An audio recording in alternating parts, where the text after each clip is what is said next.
Alors maintenant, je vais maintenant inviter M. Rabel Dunque, qui est un homme d'affaires donc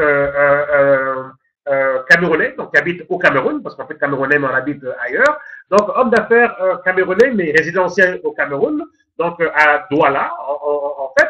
Et M. Rabel Dunque donc connaît un succès extraordinaire avec la compagnie Zidia International. Et Zidia, c'est cette compagnie qu'on vient de vous présenter là tout de suite.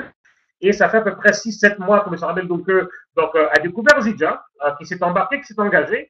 Et voilà qu'aujourd'hui, il m'a fait la déclaration donc récemment que Zidia en fait est en fait le plus grand investissement de sa vie, le meilleur investissement qu'il ait fait en tant qu'homme d'affaires. Et c'est pas un homme d'affaires qui n'a pas de succès, c'est un homme d'affaires avec succès, avec beaucoup d'affaires florissantes. Mais il n'empêche qu'il va nous dire aujourd'hui pourquoi est-ce que Zidia est en fait le modèle d'affaires selon lui qui a rapporté le plus et qui rapporte le plus. Merci beaucoup, M. Pobolovoy, et bonjour à tout le monde. Mais écoutez, je vais parler en homme d'affaires des problématiques que nous avons souvent et que j'ai toujours expérimenté et que tout homme d'affaires d'ailleurs expérimente lorsqu'il lance ses affaires, et de juste faire des comparaisons avec Zidia. Et là, chacun comprendra clairement pourquoi Zidia, à mon point de vue, est la meilleure affaire de toute mon aventure d'homme d'affaires au Cameroun. C'est depuis 19 ans que je suis lancé dans les affaires. Ma première entreprise, je l'ai mis en place quand j'étais à l'université. C'était une entreprise d'animation pour les jeunes. Il fallait faire des événements. Après, j'en ai lancé une autre. C'est une petite entreprise de manufacturation du plastique pour faire de l'eau en sachet. Après, c'était une boulangerie. Après, je me suis lancé dans la logistique avec l'achat de camions et de voitures pour le transport. Et puis, je suis entré dans la représentation logistique avec des contrats de fibre optique maritime. Et puis après, dans les services, en tant que consultant et nutritionniste. Donc, j'ai parcouru beaucoup de choses et à chaque fois, il y a un même standard. Il y a un même standard et que tous ceux qui ont expérimenté une affaire ou plusieurs affaires ou des affaires beaucoup plus importantes expérimentent toujours. Alors, c'est juste ces éléments que je vais parcourir avec vous. Et la première chose, c'est le marché et le produit correspondant. Lorsqu'on veut lancer une affaire, il y a toujours une question qu'on doit se poser, c'est quel est mon produit, quel est mon service et c'est pour quel marché. Et juste cette question oblige les hommes d'affaires à faire des grosses études de marché. Et des études de marché qui coûtent beaucoup d'argent. Il faut payer des consultants et des fois, il faut refaire des études de marché croisées pour s'assurer que la première étude n'est pas biaisée. C'est déjà de l'argent avant même de commencer l'entreprise, avant même de savoir si on va la faire ou pas. Et ça, c'est déjà un gros investissement et c'est déjà assez stressant. Donc, juste cette problématique déjà fait en sorte que le modèle traditionnel, à mon sens, est un modèle, certes, qui peut être rentable, mais frustrant et oppressant. Et on va découvrir pourquoi. Parce que déjà, ce premier cas-là est déjà assez difficile au départ. Dans un marketing des réseaux, parce que là, je vais comparer vraiment à chaque fois avec le marketing des réseaux. Dans le marketing des réseaux, ce problème est résolu. Parce que lorsque je découvre Zidia, je ne m'embarrasse pas de faire l'étude de marché, de savoir s'il y a un marché pour ce produit ou si le produit est bien. Je sais que s'il a été produit aux États-Unis par une compagnie comme Zidia, ce travail a été fait en back-office. Donc, j'en jouis, j'en profite. Ce qui fait que ce premier investissement m'est épargné. Et dans Zidia, j'ai noté ça déjà. Parce que dans toutes mes affaires, il y a eu ce travail préliminaire où on se demande est-ce que, évidemment, prendre des petites mesures qui a un coût. Et qui est donc cette étude de marché. Et quand on arrive donc finalement, après avoir fait des dépenses, à trouver le bon produit pour le bon marché, après qu'on ait payé des consultants pour cela, on entre maintenant dans la partie exploitation, mise en place. Alors il se pose un problème, c'est le capital maintenant. Il faut un capital d'investissement. Et selon les pays et selon le type de société, il y a un capital minimum. Et quand on l'a pas, il faut encore aller à la course des associés. Alors, mettre en place un capital pour tout homme d'affaires, c'est pas évident. C'est pas évident du du tout. C'est beaucoup d'argent qu'il faut investir, calculer le taux de rentabilité et quand est-ce qu'on aura le retour sur investissement. Ça encore, c'est du stress. Ça encore, c'est des oppressions dans le monde des affaires traditionnelles. Avec Zidja, par exemple, une fois de plus, le problème ne se pose pas. Parce que dans le marketing de réseau, comme le modèle Zidja, on peut commencer avec un capital minimum. On peut même commencer sans capital.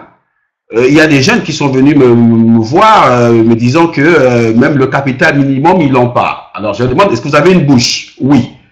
D'accord. Donc allez parler déjà.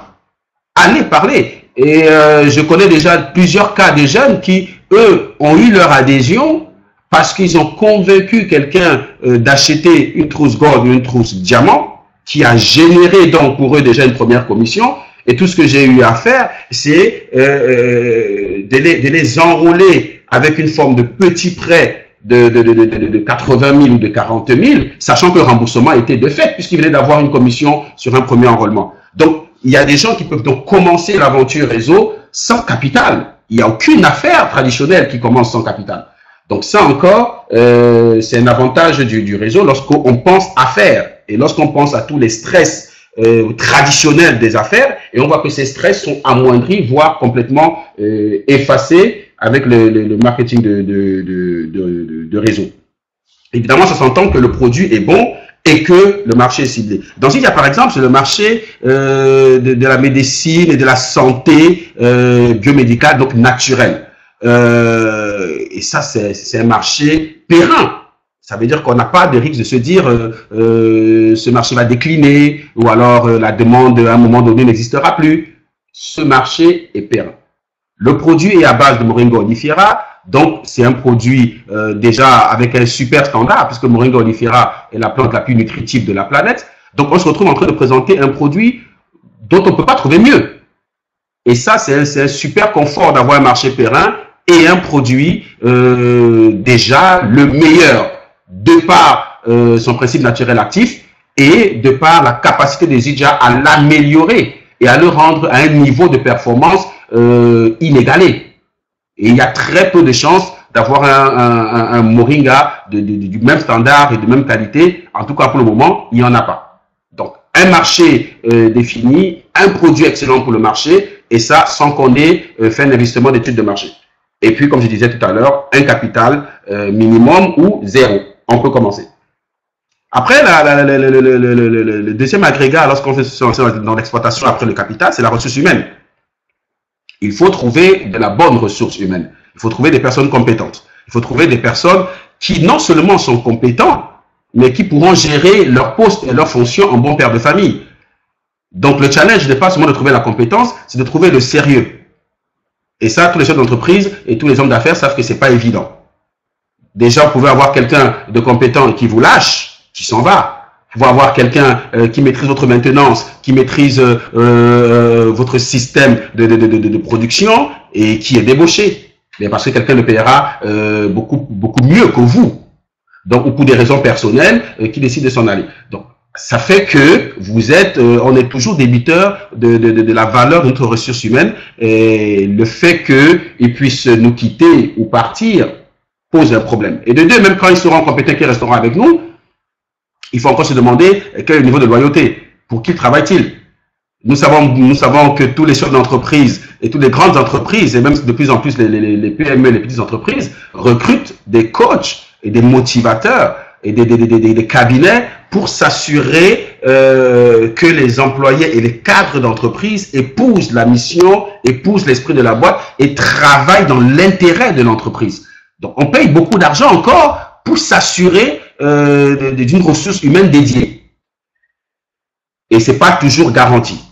Alors, dans le marketing des réseaux, ce problème est résolu. C'est-à-dire, c'est la question de se poser si on aura des personnes dans notre équipe qui travaillent en bon père de famille, c'est résolu, puisque ces personnes que nous recrutons dans notre réseau travaillent d'abord pour eux.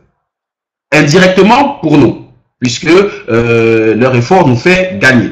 Mais ils travaillent pour eux. Ça veut dire que ils sont loyaux à eux-mêmes. Et ça, c'est garanti.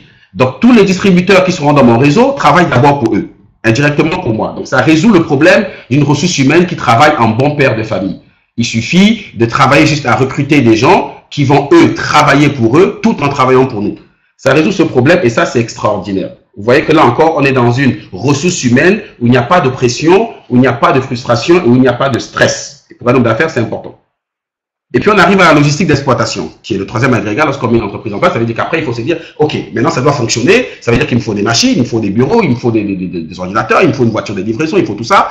Il faut mettre en place la logistique d'exploitation. Et ça encore, c'est un casse-tête. Il faut s'assurer que ce sont les normes, il faut s'assurer que on n'a rien oublié, il faut vérifier le supply chain, il faut mettre tout en place pour s'assurer que justement la chaîne logistique correspondra aux standards que nous voulons et à l'image que nous voulons pour le marché que nous sommes en train d'attaquer. Avec le marketing des réseaux, c'est encore résolu. Je pense souvent à cette dame que j'ai enrôlée aux États-Unis étant chez moi.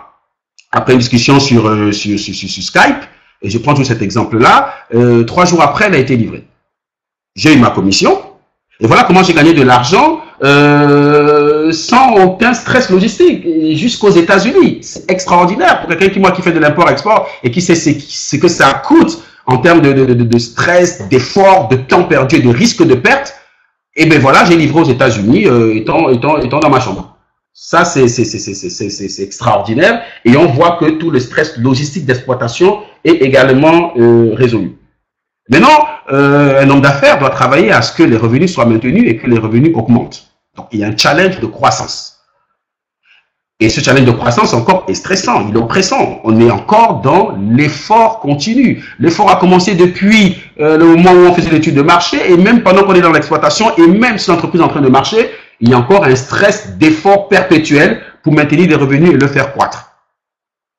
Alors, le marketing des réseaux résout également ce problème parce que lorsque le réseau est mis en place et que les personnes qui sont distributeurs travaillent pour eux, donc à multiplier également et à faire grandir leur réseau, ça crée une croissance automatique.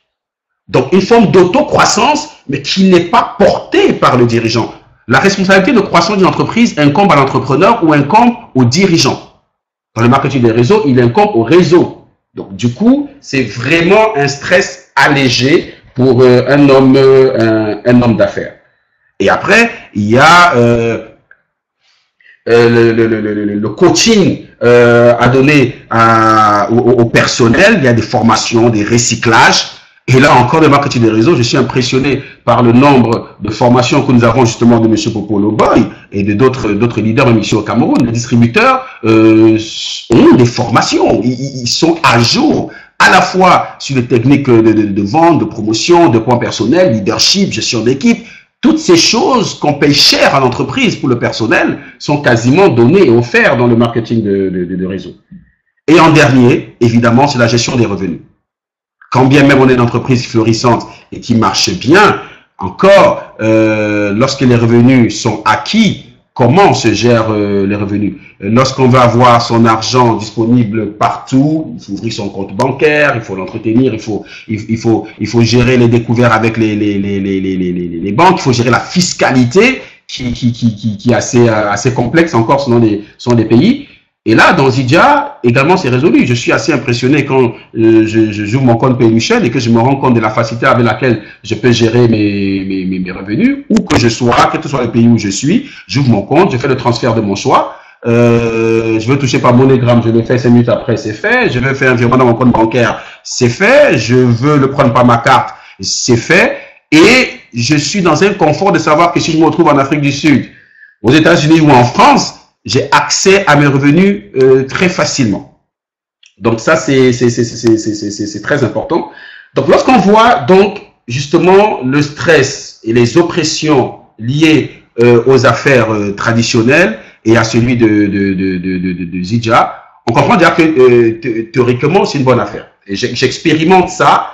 Et pour moi qui ai toujours fait des affaires, je suis passé par tous ces canevas-là. Donc, études de marché, après trouver le bon produit, et après trouver le capital, et après trouver la bonne ressource humaine, avec des gens qui nous lâchent au moment où on s'attend le moins, et après s'assurer de la logistique d'exploitation et surtout la maintenir. Et après, faire une veille concurrentielle pour s'assurer que on reste concurrentiel. Ça, c'est de l'argent que nous gagnons, mais avec beaucoup de stress et avec beaucoup de pression.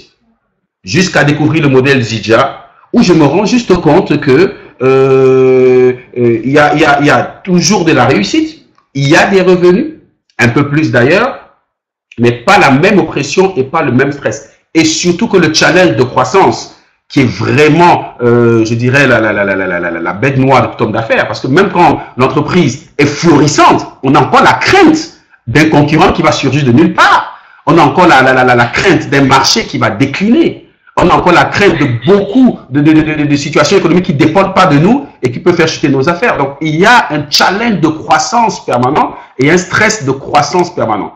Alors que dans le marketing des réseaux, avec Zidja singulièrement, cette auto-croissance rassure. Alors, je suis dans ce confort aujourd'hui et comme je continue à faire des affaires conventionnelles, le comparatif est bel et bien sous mes 2 yeux. Alors, pour être concret, je vais donner un exemple. Il y a 2 ans, j'ai fait un investissement d'environ 100 millions de francs pour acquérir 4 nouveaux camions que je devrais ajouter à ma flotte logistique. Alors, je dis quand j'ai fait une analyse froide, j'ai dépensé 100 millions pour avoir les camions. Lorsqu'on fait l'étude des résultats de chaque camion, il apporte en net, chaque camion apporte en net environ 500 000 francs mensuels. Ça veut dire qu'après que vous ayez éliminé les charges de carburant, de maintenance, du chauffeur salarial, fiscalité, tout ça, vous retrouvez je me retrouve avec 500 000 francs par camion. Donc, je me retrouve avec environ 2 millions par mois pour les 4 camions acquis à 100 millions. Alors, calcul simple. 2 millions en 1 an, je serai à 25 millions, donc il me faudrait 4 ans pour récupérer mon investissement. Et 4 ans après, les camions ne valent plus 100 millions. Ils valent à peine 20. Donc, à la fin, 4 ans après, si je fais le calcul tout fait, j'ai quoi? J'ai 120 millions. Donc, c'est pas, j'ai gagné 20 millions, finalement. Donc, et très souvent, lorsqu'on se lance dans la logistique, on fait des investissements et après, quand on s'arrête pour regarder un peu froidement, on se dit, on a gagné 20 millions. C'est pas mal. Au Cameroun, quelqu'un qui gagne 20 millions sur 4 ans, en termes de bénéfices, c'est pas mal du tout. Alors, voilà un modèle. Mais entre-temps, qu'est-ce qui s'est passé? Il y a eu beaucoup de maintenance à gérer. Il y a eu du personnel à gérer. Il y a eu des bons chauffeurs qui sont partis. Et puis, il y a eu le stress de le remplacer. Vous voyez, tout ce qu'on a dit en termes de ressources humaines revient. La logistique d'exploitation, il faut tout le temps savoir. La supply chain, il faut que ça soit à 6 h du matin. Il faut que tous les camions soient prêts à sortir à 7 h. Il faut que le client ait ses camions devant son magasin à 8 h. Il y a un timing chronométré. Il y a un stress d'exploitation pas possible. Et en fin de compte, c'est 20 millions sur 4 ans. Alors, je prends Zidja, que je découvre en août 2016. Je suis président d'une ONG qui s'appelle le One Club et qui est déjà un réseau de personnes avec des missions sociales et des missions économiques.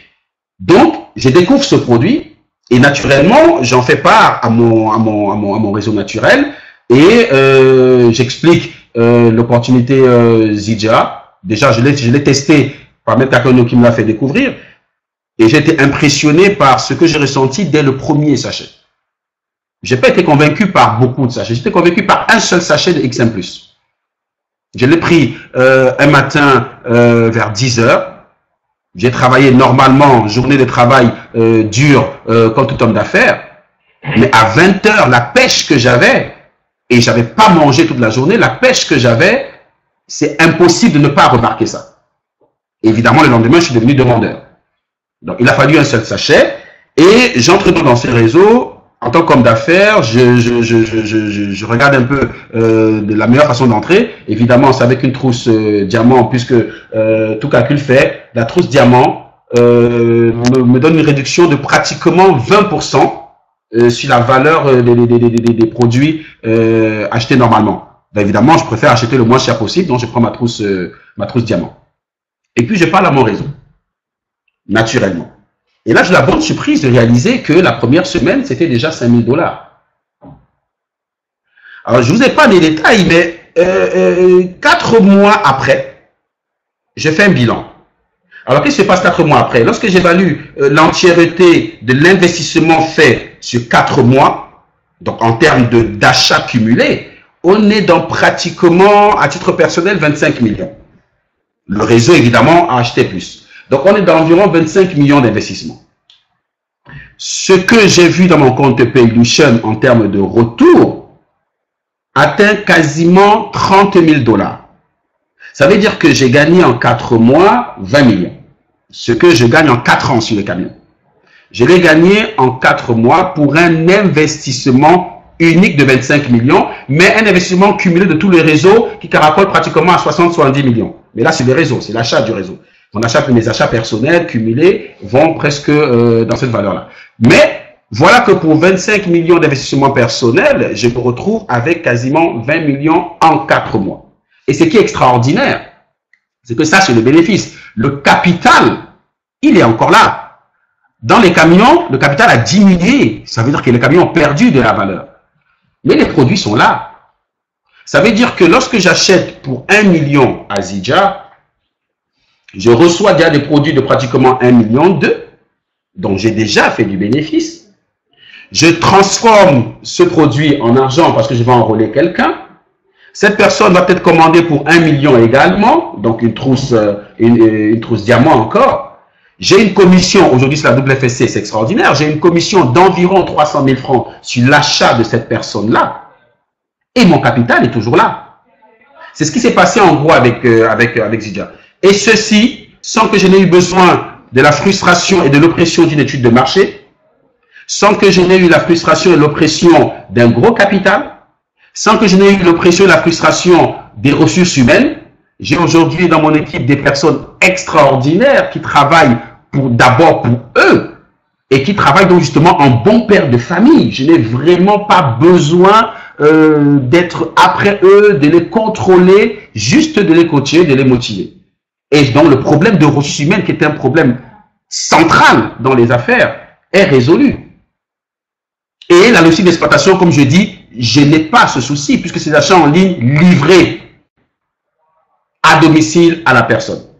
Donc, j'assure justement maintenant une supply chain, une capacité de fournir un produit excellent dans un marché demandeur sans tout le stress et l'oppression des affaires traditionnelles.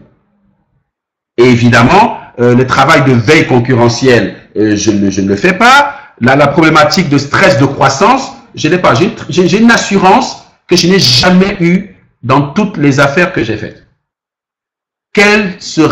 Comment sera mon affaire dans 15 ans, dans 20 ans? À cette question-là, tout ce qu'on peut avoir, c'est un espoir, une stratégie, une politique qui nous rassure dans le fait que dans 10 ans, dans 15 ans, on sera encore leader. Mais il n'y a pas d'assurance. Il n'y a aucune assurance. Nous avons une entreprise ici au Cameroun qui s'appelle Express Union, qui est une entreprise florissante de transfert d'argent. Mais pour peu que les entreprises de téléphonie mobile aient commencé à lancer de transfert des logiciels de téléphonie, mobile money, le chiffre d'affaires de cette compagnie a chuté de 2. Donc vous voyez que malgré l'effort qu'on pourrait faire dans son affaire, il suffit qu'il y ait un nouveau modèle économique pour que du jour au lendemain, de la moitié de son chiffre d'affaires. Donc, en termes de perspective d'avenir, en tant que dans les affaires, on n'a jamais l'assurance de ce qu'on sera dans 5 ans, dans 10 ans. Mais j'ai le bonheur, lorsque je pense à Zidja et que je regarde les perspectives de Zidja de demain, j'ai une totale assurance de ce que dans 5 ans, dans 10 ans, j'aurai des revenus pérennes, des revenus passifs, des revenus qui me reviendront sans que je n'ai plus d'efforts et d'oppression journaliers à gérer mon affaire.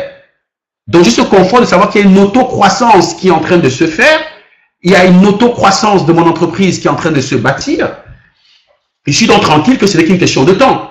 Je serai plus riche dans 1 an, je serai plus riche dans 2 ans, je serai plus riche dans 10 ans, je serai plus riche dans 100 ans. C'est un extraordinaire confort d'être dans une affaire et de vivre avec une telle assurance.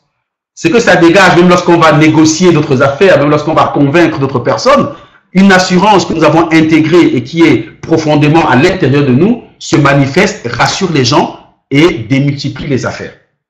Donc, à mon sens, Zidja, de ce point de vue, est vraiment la meilleure affaire en termes de rentabilité, en termes de paisibilité. Aujourd'hui, je compare les deux modèles en disant juste souvent à mes confrères qui font des hommes d'affaires que vous avez arrêté le choix entre un modèle traditionnel, frustrant, oppressant et incertain, même si pour un début il est rentable, et un autre système d'affaires non oppressant, que j'appelle apaisé, mais certain. Ça veut dire que vous avez le choix entre des revenus incertains en termes de pérennité, avec beaucoup de pression et de frustration, et vous avez également un modèle apaisé, avec des revenus certains et une certitude de pérennité. Le choix est vite fait. Pour un homme d'affaires, le choix est vite fait. Parce qu'en fin de compte, lorsque nous investissons, c'est pour avoir des revenus. La question, c'est à quel prix vous aurez ces revenus? À quel prix vous aurez ces bénéfices? Et pour moi qui ai fait plusieurs affaires conventionnelles depuis l'âge de 19 ans et qui expérimente déjà depuis environ 6 mois, tellement de barrières sont tombées et les revenus ont tellement été rapides et le capital sauvegardé que tous les sujets d'oppression et de stress sont éliminés.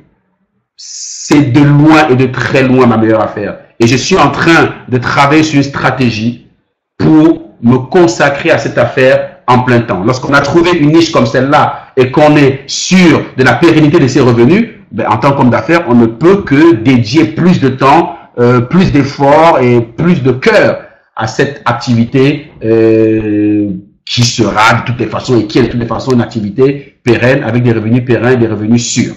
Voilà pourquoi, pour moi, Zidja est la meilleure des affaires.